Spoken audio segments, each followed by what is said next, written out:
अब वो उनको मनवाना पड़ेगा और ठीक है, आई थिंक बहुत टाइट स्पेस है। और यही वो तनकीद है जो पीएमएल की गवर्नमेंट पीटीआई पर भी करती है कि जो आईएमएफ से कमिटमेंट की वो इन्होंने तोड़ी जब पेट्रोल पर भी सब्सिडीज दी। बिलाल साहब, ये सारी गुफ्तगू आपने मुलाहिजा की है। अब आईएमएफ जब एक तरफ कहते हैं कि सख्त फैसले करें, सब्सिडीज वगैरह हटाएं, टैक्सेस ज़्यादा करें क्योंकि रिकवरी ज़्यादा करनी है, और फिर आप ये रिलीफ दे रहे हैं, इसको कंटिन्यू रख पाएंगे? इस पे नजर सानी होगी? बिस्मिल्लाहिर्रहमानिर्रहीम जी, firstly thank you for having me on your show. देखें, जिस तरह के पहले तो मुज़म्मिल साहब ने एक दो बातें की थी, मैं उस पर ज़्यादा I don't want to dwell on it, मगर एक बात मैं ज़रूर कहना चाहूँगा, और ये हर दफ़ा मुझे मुज़म्मिल साहब को भी और इनके पार्टी कॉलीग्स को देख के हैरानगी होती है कि ये बात इस तरह करते हैं कि 2 महीने पहले इनकी हुकूमत नहीं थी, जमात इस्लामी की हुकूमत थी इस मुल्क के अंदर। अच्छा। तो मुल्क के मसाइल के मतलब किस तरह बात करते हैं, और कभी कभी मुस्कुराहटें भी होती हैं मुँह पर कि देखें कितना सत्यानाश हो गया मुल्क का। तो हैरानगी होती है इस बात में। मगर देखें, हमने मुश्किल हालात में हुकूमत ली, नो कॉन्फिडेंस मोशन के बाद फैसला किया कि संभालेंगे, और संभाल रहे हैं, और इनकी तरह रोएंगे नहीं, और but we have to get on with the work when we getting on with it. Khurram Hussain sahab ने हमेशा की तरह बड़े पर्टिनेंट पॉइंट्स रेज़ किए हैं, और इन्होंने एक लफ्ज़ यूज़ किया डिफ़ॉल्ट, जो कि यकीन करें it's very tempting to use that word, but in order not to sound alarmist, हम कोशिश करते हैं कि दिवालिया और डिफ़ॉल्ट का लफ्ज़ ना यूज़ करें, मगर यकीन करें उसको अवॉइड करना पहली तरजीह थी और रही है, और इसीलिए वो मुश्किल फ़ैसले लिए गए हैं पेट्रोल के हवाले से। अब आपने जो IMF की कंडीशनैलिटीज़ की बात की, देखें हमने तो एक IMF का प्रोग्राम या पिछली स्टाफ लेवल एग्रीमेंट जिसके बाद अब प्रोग्राम स्टॉल हुआ है, वो इनसे इनहेरिट की है।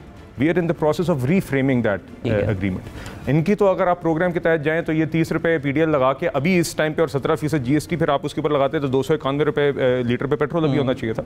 सो यकीनन IMF के साथ भी एक इटरेटिव डिस्कशन रही है, मगर इस बजट के अंदर भी अब आपके चैलेंजेस थे। आपने फिस्कल कंसोलिडेशन भी करनी है, जो कि आम ज़बान के अंदर कि आपके जो खसारे हैं, जो पिछले साल ने 3400 अरब का बताया, वो 5000 अरब के करीब ही छोड़ के जा रहे हैं। 1600 अरब जो कि आपके डिफेंस के बजट से भी ज़्यादा, उतना ये खसारा ज़्यादा कर गए हैं जो उनका बजट था, उसको भी वापस लाना है, रैशनलाइज करना है। साथ ही मईशत का पहिया भी जाम ना हो, हमने ग्रोथ भी इसलिए 5% का टारगेट डाला है।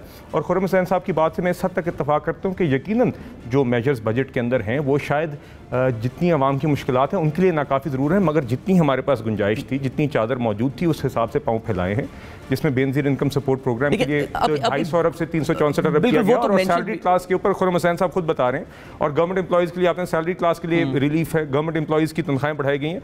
सो PSDP डेवलपमेंट बजट भी बढ़ाया गया है, और नए एरियाज ऑफ टैक्सेशन भी बढ़ाए गए। रिटेलर्स को टैक्स नेट में लाने की कोशिश की गई है 25 लाख को एक फिक्स टैक्स रेजीम के साथ, जिसमें बोझ भी उन पर ज़्यादा ना पड़े और हमारे टैक्स बेस भी वाइडन हो और टैक्स रेवेन्यूज। लेकिन वो जो आपका ग्रोथ रेट है 5% जो आप टारगेट कर रहे हैं, PTI तो जब से बजट आया ये कह रहे हैं कि ये तो 3% भी नहीं होगा आपका ग्रोथ रेट, और उनका 6 था जो वो छोड़ के गए थे, 5.9 था। तो अगर वो 5.9 छोड़ के गए थे, वो बुरे हालात कैसे थे? उनका तो सवाल ही पूरे का पूरा ये होता है कि आपने जब सर्वे पेश किया बजट का, तब भी आप ये माने तस्लीम किया आपने कि बजट खसारा कम था, टारगेट्स पूरे किए थे उन्होंने, तो उसके बावजूद बारूदी सुरंगें कैसे छोड़ गए? बजट खसारा कहाँ से कम था? बजट खसारा इस साल का तकरीबन 5000 अरब पे जा रहा है। मुस्लिम लीग नून की हुकूमत के टाइम पे आपका एवरेज ओवरऑल फिस्कल डेफिसिट 1600 अरब था। इनके पहले 3 सालों के अंदर एवरेज फिस्कल डेफिसिट 3300-3400 अरब रहा है, और इस साल 5000 अरब करके जा रहे हैं। 25000 अरब आपका हुकूमती डेट था जब ये हुकूमत फॉरेन एक्सचेंज रिजर्व्स आपके क्रिटिकल लेवल पे पहुंच चुके हैं। तो कौन सी quality of growth also matters.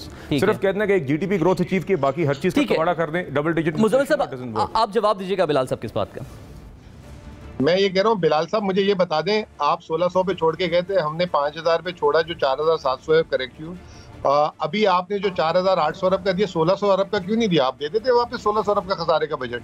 अब क्या हो गया? आप तो तजर्बेकार है ना, हम तो ना तजर्बेकार थे ना अहल थे, हमें तो कुछ आता ही नहीं था, तो कहाँ गया तजर्बा सारा? चांस दीजिएगा जी बिलाल साहब, वो तजुर्बा कहाँ गया आपका? क्योंकि वो तो कह रहे हैं, मुज़म्मिल साहब आप ये कह रहे हैं कि एक छाती तान के कि हमने 5000 का छोड़ा, तो आप इसको एक साल में 1600 करें। इंशाल्लाह आगे इसको बेहतर करेंगे आहिस्ता आहिस्ता।